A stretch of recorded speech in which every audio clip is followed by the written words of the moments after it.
Well, hello everyone. Good afternoon. Well, it's wonderful to see everyone here today, and I want to thank the organizing committee for Unite for Sight for having such a fantastic conference. I know that I'm learning a lot from all the speakers and from all of you, so very glad to be here today to talk to you about the art of the patient narrative and how you can use narrative to enhance diagnosis and clinical care, and how you can transform policy with this as well. So in my talk today, I'll be speaking about why narrative is so important, talking about the use of narrative in clinical care and advocacy.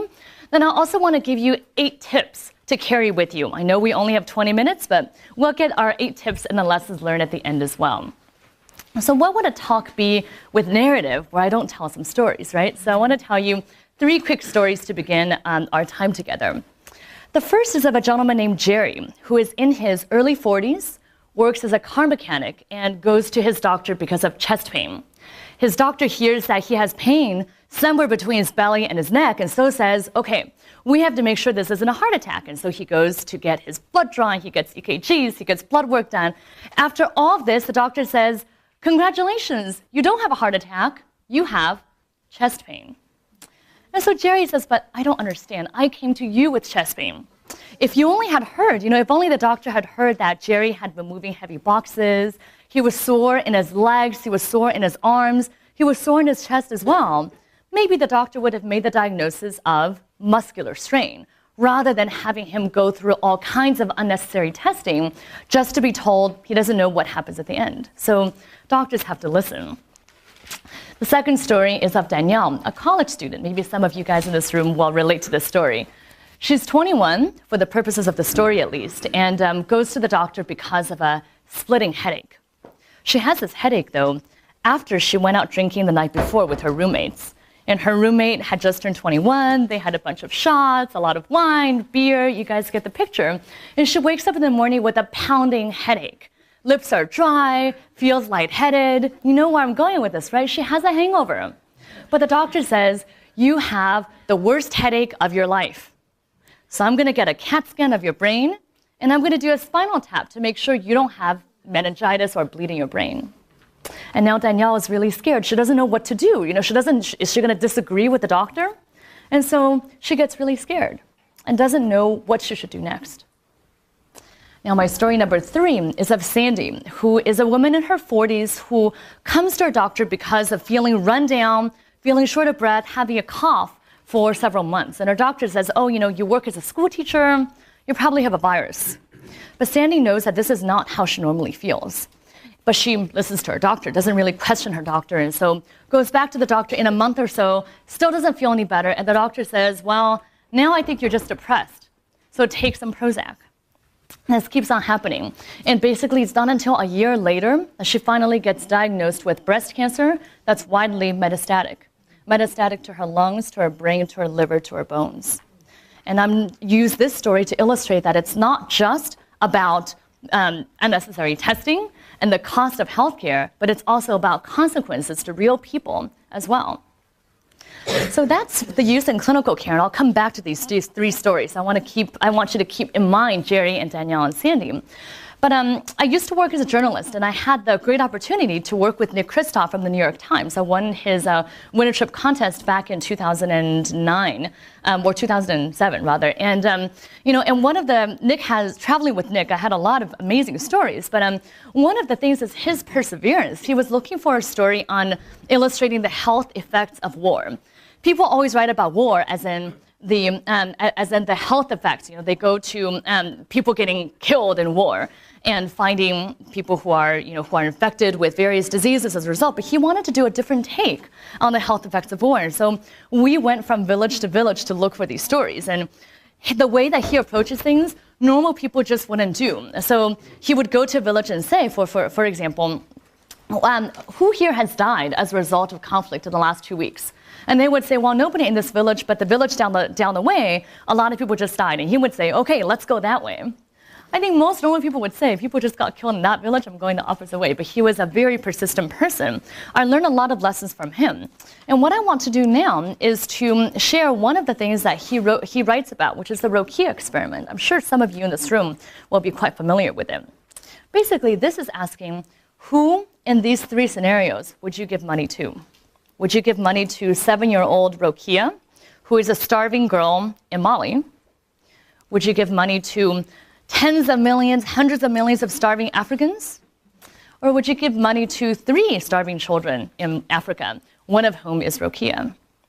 Well, the vast majority of people will give money to Rokia, but they won't give money to tons of people, and they won't even give money to 3 people. And that illustrates, again, that people, that we, all of us as human beings, that we relate to stories. We connect to individuals. It's not numbers that make a difference. Nick also wrote about the Darfur puppy. And he was writing about Darfur for quite a long time and was writing about what was happening in Darfur.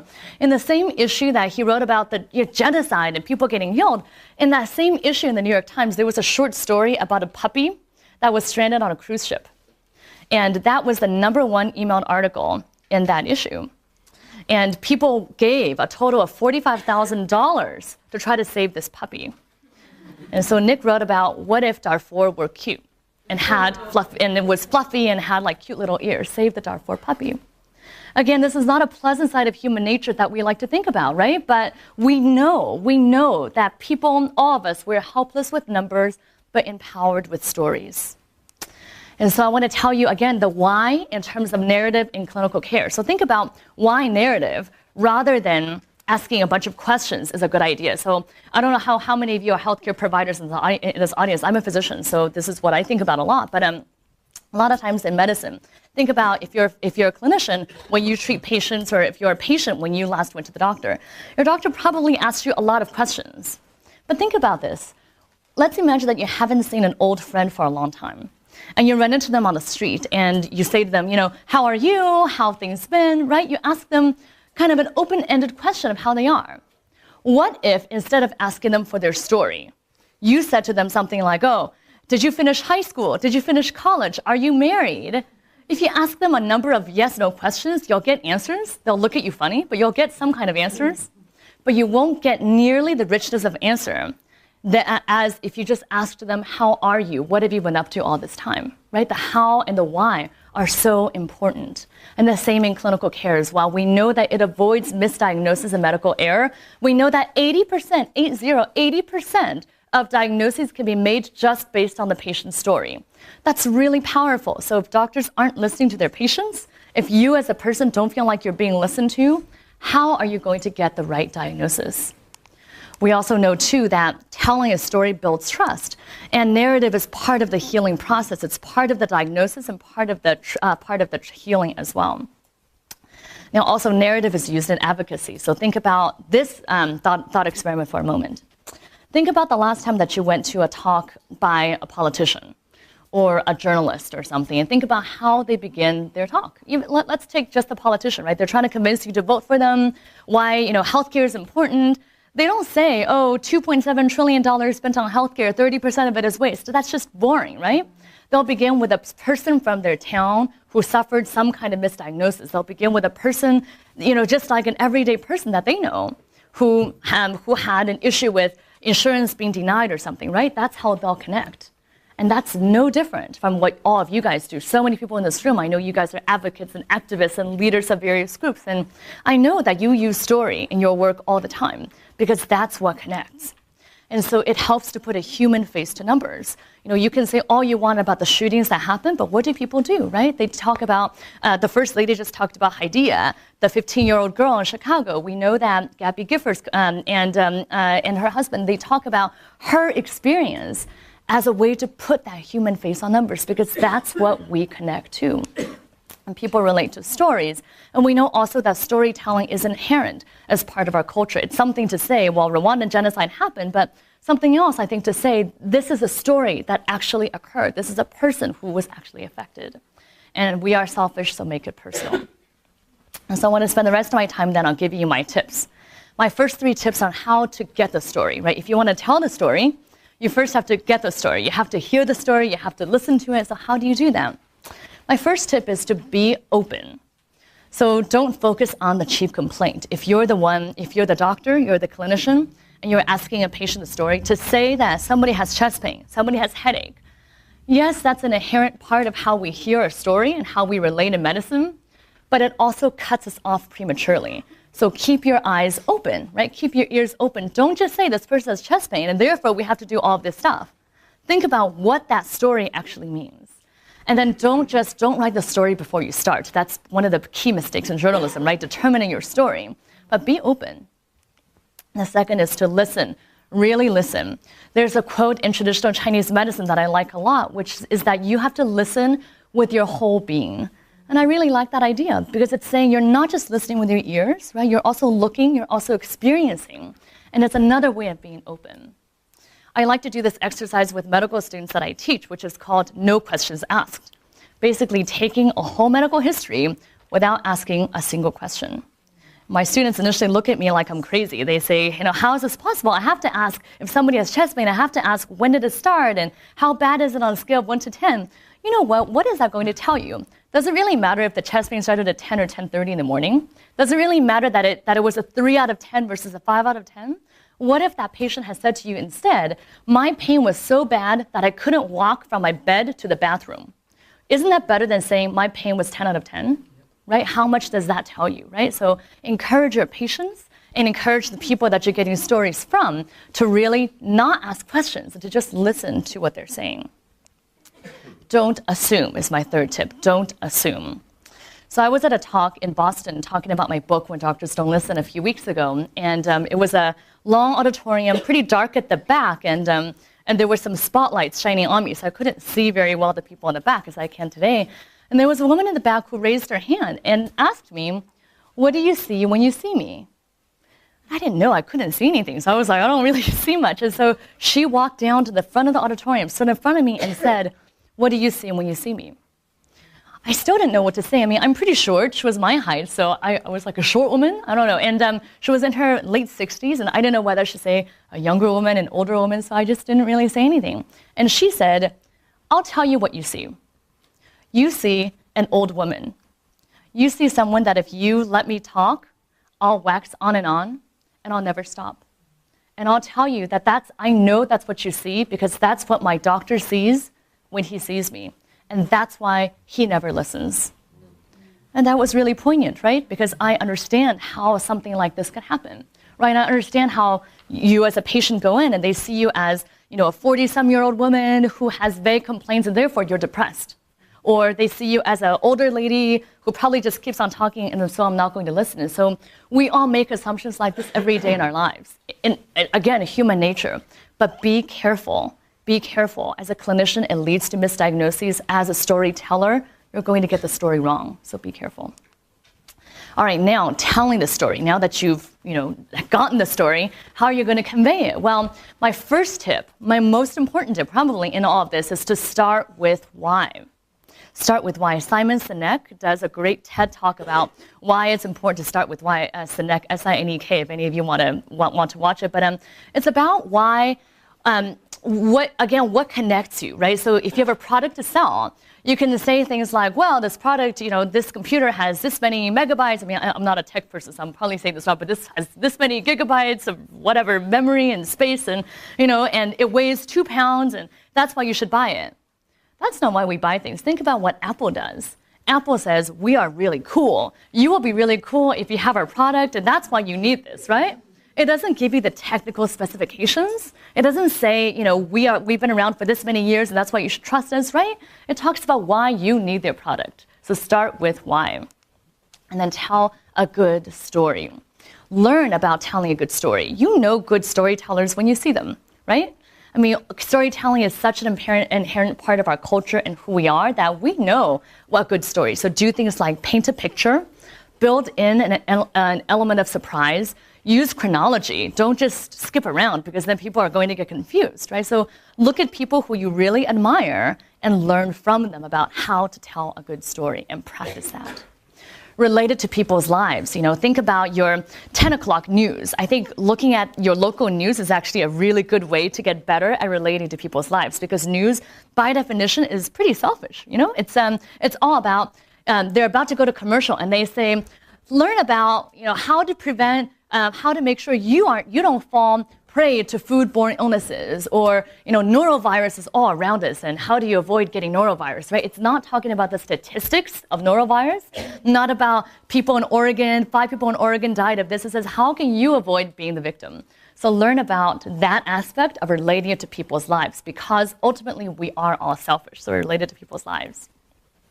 Using an analogy can help. I'm Chinese, and in Chinese culture, we have lots of different quotes, lots of different types of statements, and so that's something that you could adapt to, whether it's your own culture or something else. Use an analogy, and then make it count and really aim for impact. End whatever story you have with, here's what you can do to make a difference, right? Now that you've convinced people of your why, tell them what they're going to do at the end. Look at my website, buy my book, join this organization. Something at the end that's tangible that people can do. So tricks and pitfalls. Consider your target audience. I mean, obviously, this is something that we all know, but just think about considering your target audience and then learn from others. I had the privilege as a result of promoting my book to talk to Diane Rehm and to be on a number of shows with really excellent storytellers. So learn from journalists and clinicians and investigators and lawyers, right? This is something that we use in so many different professions. And so learn from other people in their fields as to how to tell that excellent story. If you're stuck, brainstorm the issue and listen more to try to get at the story. I mentioned at the beginning that Nick was trying to get the story about health and conflict, and we traveled to so many villages and eventually found the story of a woman who was literally starving to death. The soldiers had come in and pillaged her town. Because she was a woman, she fed her kids and her husband and her parents first, and she was literally starving to death. And that was the story that he ended up writing about. And then practice, practice, practice. We have now so many different means of practicing the story in a way that we didn't have before. You can write your blog, you can promote organizations, you can submit op-eds, so many ways of becoming a good storyteller. So no excuses for not practicing this important aspect. So what does all of this tell us? Well, first of all, I hope that you're convinced that narrative is actually very important, to listen, really listen. I believe in the old adage that all politics is local, and therefore that all medicine is personal. That the only way that you can transform medical care is to start with the person in front of you. The only way you can make a difference in all your advocacy work is to start with the person in front of you. And so you will get better, practice getting and telling the story. And this is a gift that keeps on giving. It's something that helps your patients, assists with national and international advocacy. And I finally want to go back very quickly to our first 3 stories. Jerry the mechanic ended up being fine. He's the guy with the chest pain that was probably nothing. Unfortunately, though, he ended up getting a catheterization at some point because the doctor said, we don't know what's causing your chest pain. And he ended up having permanent heart damage as a result of a complication that happened. So remember that not listening can have bad consequences. Danielle, the college student who was told she needs a spinal tap, she got so scared as a result of being told all of this that she went to the bathroom, opened the window, and literally fled from the ER. She got so scared that she felt like she was trapped in that system and felt like the only way out was to run out the bathroom window. Not the ideal way of medical care. And finally, Sandy, the woman in my story who was misdiagnosed for over a year before she was diagnosed finally with metastatic cancer. Sandy was my mother. That's the reason I do what I do. Because I truly believe that all of us, especially if we have something bad happen in our lives like that, where there are misdiagnoses, because when there are things that we could have done differently, that there's a way to make it positive and to say, this is what I'm going to do now to try to change the system. And so I want to conclude by giving you my contact information. My websites are here. This is the book that I just wrote, When Doctors Don't Listen. And you can find me on Twitter. I would love to hear from you afterwards through email as well, and hear more in the break after and in the reception later, more about your experiences and all your advocacy work. And so I want to thank all of you for your time and attention, and thank you, Unite for Sight, again for having me here. Thank you all very much.